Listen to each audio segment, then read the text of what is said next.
Yes, magandang hapon mga minamahal ko mga taga-subaybay. Galing po ako sa pagdi-deliver ng karton. At ito, napadaan ako dito sa kinakainan ko. Yung suki ko, followers ko din ito. At nagmerienda muna ako ng itlog. Nakadalawang piraso na ako ng itlog.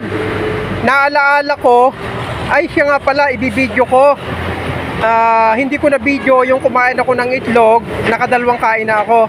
So, bumili uli ako ng isang itlog para ma-video ko ito.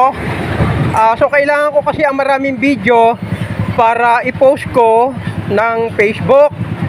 Kaya, bumili uli ako ng isang itlog para ma-video kong muli, ma-video ko ito. Sayang naman. So, naghahanap ako na kung paano ako mag-video, kung paano ako makaka-upload ng marami sa Facebook. So, ito, ayan. At pangatlo na itong itlog sa kakainin ko. Para lang ma-video kong muli. Kasi nakadalwa na nga ako, hindi ko nga na-video eh. Kaya, bumili uli ako ng isa. Wala pang bayad. Bayad na yung dalawang itlog. So, umorder uli ako ng isa para lang ma-video ko. Saka nakalimutan ko kasi. At dito ako muna tumambay. Nag-relax muna ako bago ako umuwi sa bahay. Yan. Ang lugar na ito ay sa Payatas Road. Ang lugar na ito, galing akong junk shop.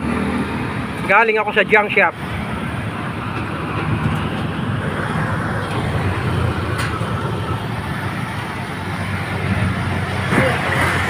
Yan, at maraming salamat. Thank you for watching. Mabuhay po mga minamahal kong mga taga-subaybay.